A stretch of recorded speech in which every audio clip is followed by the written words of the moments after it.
नमस्कार दोस्तों, आपका श्री हरि कृपा चैनल में स्वागत है। आज का हमारा विषय है गुप्त धन की जान। और दोस्तों, ये बहुत ही महत्वपूर्ण विषय है। जितने भी आपने जो आजकल जो पहले से जो हमारे जो सब्सक्राइबर है, जो हमारा वीडियो देखते हैं, वो सब जितने भी वीडियो हमने बनाए उसमें से सबसे बड़ा दोस्तों ये वीडियो है। और ये वीडियो आप ध्यान से देखिए, तभी दोस्तों आपको ये जानकारी समझ में आ जाएगी। तो वीडियो स्किप ना करिए, पूरा देखिए। तो गुप्त धन की जान, इस विषय पर हम आज बात करने वाले हैं।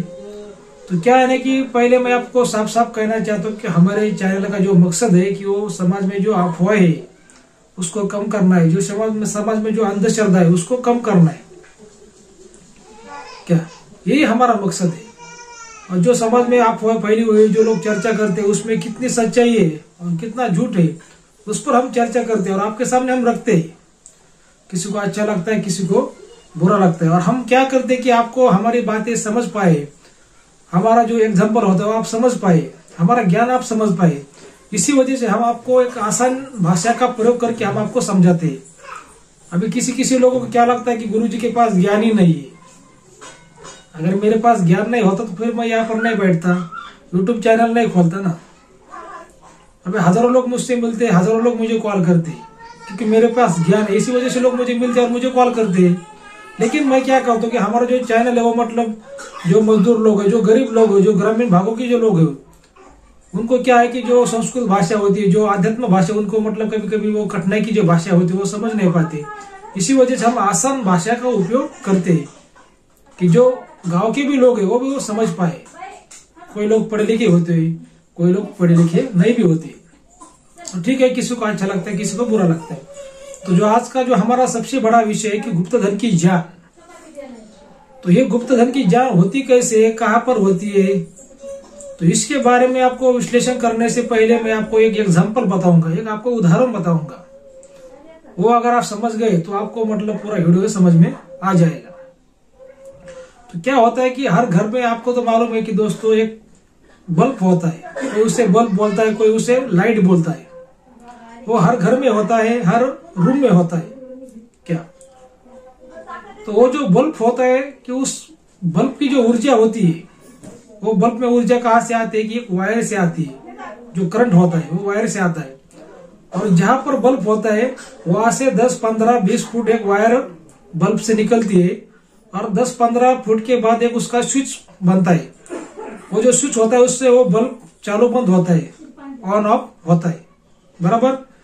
तो जहां पर बल्ब होता है, जो बल्ब में जो ऊर्जा होती है, जो करंट होता है, उसको जो नियंत्रित कौन करता है, वो स्विच करता है।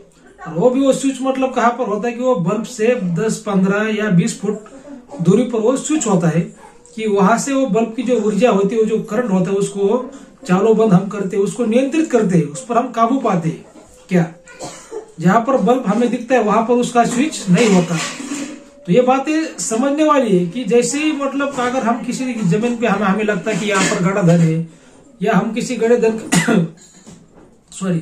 गड़े धन का अगर हम संकेत पाते हैं, या कोई किसी को अगर गड़ा धन किसी जगह पर दिखता है, तो ऐसा नहीं हो सकता कि वो गड़ा धन आपको मिल जाए या वो गड़ा धन का आपका काम बन जाए। क्योंकि जहां पर गड़ा धन है, हो सकता है कि उसके 10-15 फुट आगे पीछे या किसी जगह पर कम से कम 1 किलोमीटर के दूरी पर भी उसकी जान हो सकती है।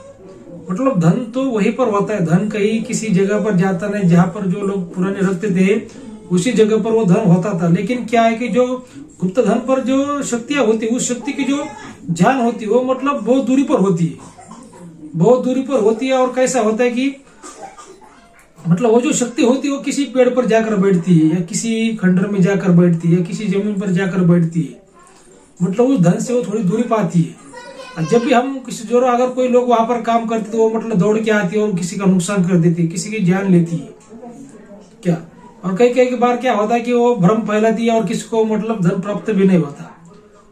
ऐसा जो काली विद्या के जो ग्रंथ है, इंद्रजाल विद्या, सहदेव भाडाली, शकुन शास्त्र, क्या नीलावंती ग्रंथ, इसमें बहुत सी आघोरी विद्या, इसमें इसकी बहुत सी जानकारी दी गई कि जो गुप्त धन की शक्तियां कैसे बनती है, कहाँ से आती है, कहाँ पर रहती है, कैसा होता है गुप्त धन के बारे में, कौन सी सामग्री चाहिए। मतलब जैसे श्री कृष्ण भगवान की जो भगवत गीता है उसमें जो ज्ञान है, जो तत्व है, और वो रियल में वो तत्व सच हो जाते हैं, वो ज्ञान रियल में लोग मानते भी है। वैसे ही राम है तो रावण है, क्या कृष्ण भगवान है तो कंस भी है।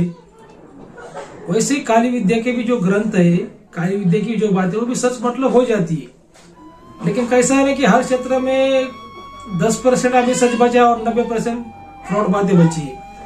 इसी वजह से उसका जो लोग जो मतलब गैर फायदा उठाते हैं और लोगों से पैसों की लूट करते हैं, किसी का भला होता है, किसी का नुकसान होता है। लेकिन मेरा ये जो साफ साफ कहना है कि भाई आप इसके तो जो गलत काम है, जो काम कानून में बैठता नहीं, उसके पीछे आप मत भागिए।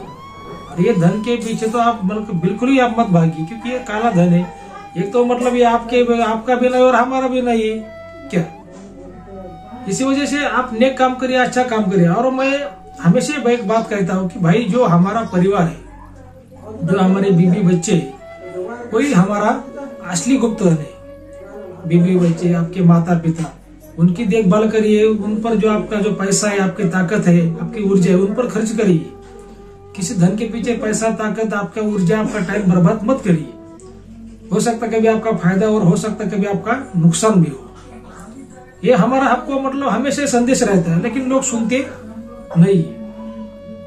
ये जो गुप्त धन की ज्ञान के बारे में ऐसी बातें होती है, जब तक वो ज्ञान के बारे में किसी तांत्रिक को पता नहीं चलता वो ज्ञान कहाँ पर है और उसकी ज्ञान की इच्छा क्या है, तभी तक ये ऐसी गुप्त धन के कामों में हाथ नहीं लगाना चाहिए। क्योंकि हो सकता है कि वो आपका फायदा भी करे और हो सकता है आपका नुकसान भी करे। तो ये जो जानकारी मैंने आपको दी, अगर ये जानकारी अगर आपको अच्छी लगी तो हम हमारे चैनल को सब्सक्राइब जरूर करिए। धन्यवाद।